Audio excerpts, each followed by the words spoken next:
Assalamualaikum warahmatullahi wabarakatuh. Perkenalkan, nama saya Jundan Muhammad Abdau, NIM 1902026049 dari kelas Hukum Pidana Islam B4. Pada kesempatan kali ini saya akan menjelaskan tentang sejarah pembentukan Undang-Undang Dasar 1945, terus sejarah peralihan Undang-Undang Dasar Republik Indonesia Serikat, terus sejarah pembentukan atau peralihan Undang-Undang Dasar sementara, terus berlaku kembalinya Undang-Undang Dasar 1945. Selanjutnya ada amandemen Undang-Undang 1945.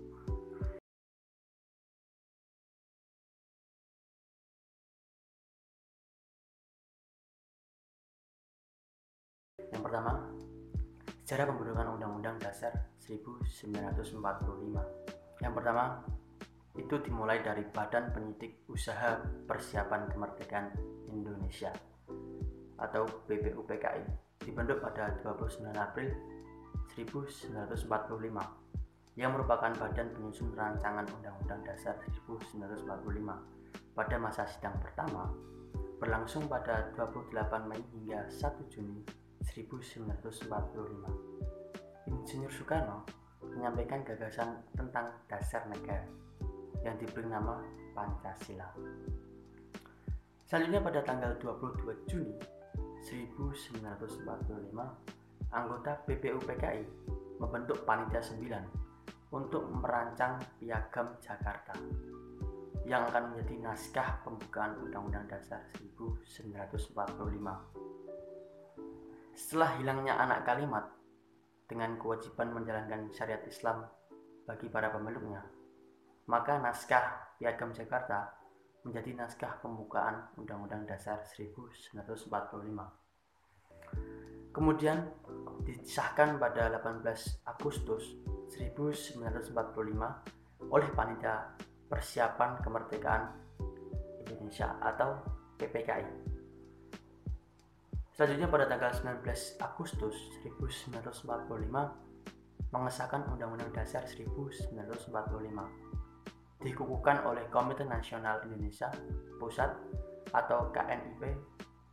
Naskah Undang-Undang Dasar 1945 disusun pada masa sidang Ketua Badan Penyelidik Usaha Persiapan Kemerdekaan Indonesia atau BPUPKI pada masa sidang kedua pada 10 sampai 17 Juni 1945.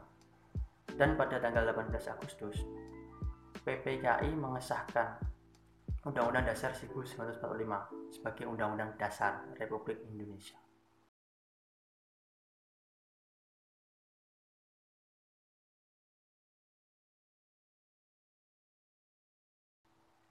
Selanjutnya, sejarah peralihan Undang-Undang Republik Indonesia Serikat pada 1949. Pada masa ini, sistem pemerintahan Indonesia adalah parlementer.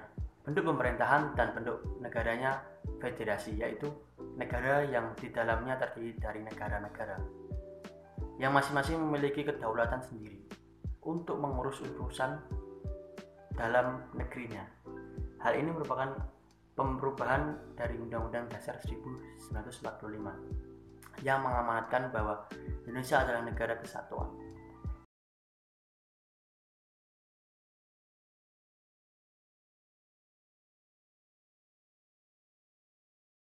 Sejarah peralihan Undang-Undang Dasar Sementara atau UUDS 1950.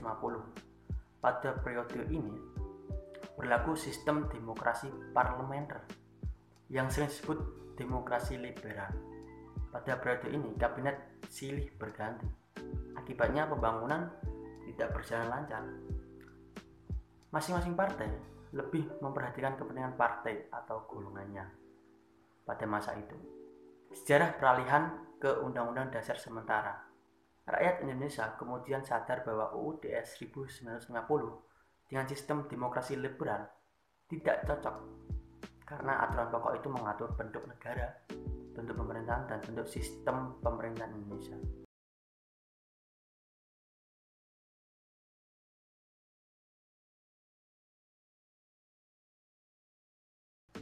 Sejarah berlakunya kembali Undang-Undang Dasar 1945. Pada sidang konstituente pada 1959, banyak kepentingan partai politik sehingga gagal menghasilkan undang-undang baru. Maka pada 5 Juli 1959, Presiden Soekarno mengeluarkan dekret presiden yang salah satu isinya memberlakukan kembali Undang-Undang Dasar 1945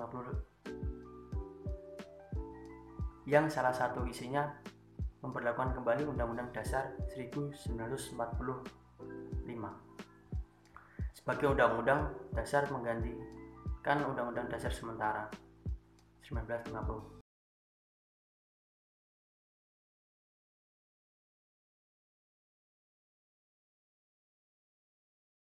Latar belakang diberlakukannya amandemen Undang-Undang Dasar 1945. Salah satu tuntutan reformasi 1998 adalah dilakukan perubahan atau amandemen terhadap Undang-Undang 45. Latar belakang tuntutan tersebut antara lain karena pada masa Orde Baru kekuasaan tertinggi di tangan MPR. Kekuasaannya sangat besar pada presiden pada pasal-pasal terlalu luas sehingga menimbulkan multitafsir, serta kenyataan rumusan 1945 tentang semangat penyelenggaraan negara yang belum siap atau belum cukup didukung ketentuan konstitusi. Tujuan perubahan Undang-Undang Dasar 1945 waktu itu adalah menyempurnakan aturan dasar seperti tatanan negara, kedaulatan rakyat, HAM, pembagian kekuasaan, eksistensi negara demokrasi dan negara hukum, serta hal-hal lain yang sesuai dengan perkembangan aspirasi dan kebutuhan bangsa. Perubahan Undang-Undang 1945 dengan kesepakatan diantaranya tidak mengubah pembukaan, tetap mempertahankan susunan kenegaraan kesatuan atau lebih dikenal dengan Negara Kesatuan Republik Indonesia, serta mempertegas sistem pemerintahan presidensial. Sekian dari saya. Apabila ada kekurangan atau kesalahan, mohon maaf yang sebesar-besarnya. Wabillahi taufiq wal hidayah. Wassalamualaikum warahmatullahi wabarakatuh.